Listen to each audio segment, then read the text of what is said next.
Matson joins us now. Just weather having an impact all over the country. And it's this one storm system, Mark. It is a powerful one, and it's been sweeping through, like you just said, the center of the country, the southeast, and now it's on our doorstep. So we had a little bit of an active day ahead of us, reminding us that spring weather is almost here too. No, you always keep us weather ready. Yeah, we try to. We try our best. And yeah, folks, get ready. This afternoon, this is what we are going to be dealing with. We have this main line of gusty winds, heavy rain, and storms that is working across the DMV now, and there could also be a secondary line in due time. But check this out. This is what we have going on right now. The main batch of that heavy rainfall, it's broken up into a couple of segments. It's not all one crossing the DMV here, but we do have some of that heavier rainfall right through parts of Virginia, western Maryland, drifting toward DC and the I-95 corridor. Now, here's that northern extent of this line here, stretching up into parts of Hagerstown, southern Washington County through Boonesboro, and then dropping down just outside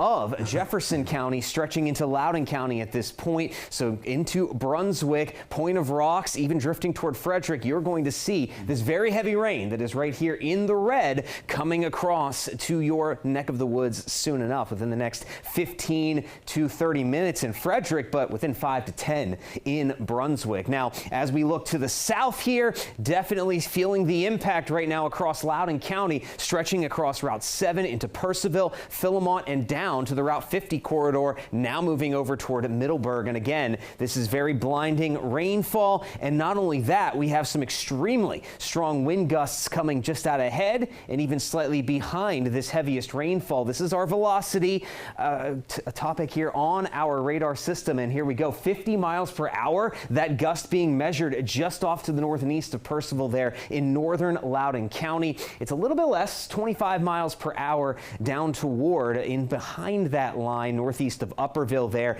but you get the picture. It's going to be that quick burst of very heavy wind, followed up by some of that heavier rain. Now, if we look back to the east here, the DC corridor, I-95, we're just starting to see some light rain. Nothing too intense is happening at the moment. But if we look off to the south and west, we're starting to see some of that heavier rainfall pushing into Prince William County up toward Manassas. And then down to the south, we have that southern edge of this heavier rainfall, the stronger wind gusts that is just now starting to push towards Stafford County, the Fredericksburg area, right along I-95. This batch of very heavy rain is also going to be arriving within the next 15 to 30 minutes. And this southern extent of the line is packing some stronger winds. This just did move, but right here in this very light green color, those are intense wind gusts approaching 60, 70 miles per hour at times. And as we drift even farther south, that's where some of the more intense activity is. It is just outside of the DMV,